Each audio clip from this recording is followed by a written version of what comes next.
This week, we revealed 60% of TxTag users were not transferred to a new operator, the Harris County Toll Road Authority, and millions of dollars are still owed to many drivers. Since then, you've sent us dozens of email tips and social media comments about multiple calls to get bills straight during the switch, to plenty of praise for the new payment and customer service system. Tonight, Matt Grant reports that some state lawmakers are also taking notice of our investigation. This is the head of TxDOT defends how his agency handled the process. When Mike Stratton racked up more than $1,000 in toll bills and late fees, he refused to pay. So why not just pay it? I don't know it. I'm a disabled veteran. I earned that right. And I'm not going to pay something that I'm not supposed to be paying. As a disabled Vietnam veteran, Stratton is able to drive some toll roads for free. But a mix-up with another operator labeled him a habitual violator and turned over to collections. Then Stratton discovered another problem. TxTag said his account, like 1.4 million others, wouldn't be transferred to TxTag because it wasn't in good standing. Do you worry that there are more people like Mike Stratton out there? Well, with all customers and with the gentleman that you've talked about, we certainly want to make sure that we can accommodate what the issues are with their particular account. TxDOT Executive Director Mark Williams says his agency will look into Stratton's case, but defended the overall transition, including the decision not to transfer every TxTag account to TxTag. Many of those are just dormant accounts that haven't been used in months, if not years. We don't want to transition that customer and those issues over to TxTag and have them have to try to sort through and resolve that. We feel that that's best for us and to serve those customers to reach out and resolve those issues.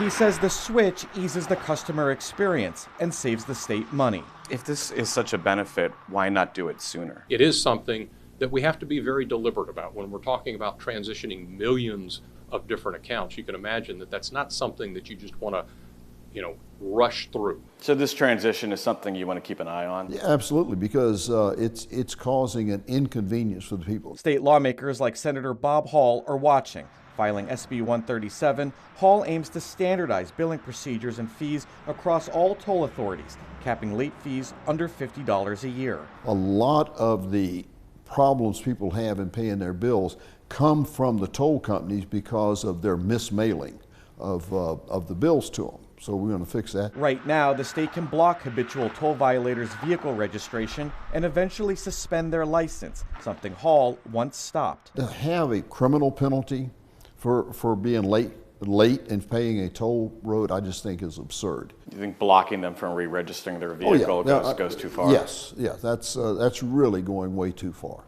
And for Stratton and other qualifying veterans to get the toll exemption they've earned, they must sign up individually with different toll road authorities instead of just registering once. Do you think that process should be streamlined? Yes, that's when government needs to step in and say, no, we need to protect our veterans. So something you'd be willing to look into? We will be looking into that. I'm glad that all this did stir that up to where now maybe we can get something done. At least two other senators on the Transportation Committee are looking into this. Senator Nathan Johnson's office says they want to study the TxTag transition, calling what we found a significant concern. At the Capitol, Matt Grant, KXAN investigates. All right, Matt, thank you so much. TxTag customers who weren't transferred should sign up for an easy tag or other toll transponders. As we mentioned, many of you are reaching out to detail the problems with this transition. If you're one of them, we do want to hear from you. You can email us at report@kxan.com.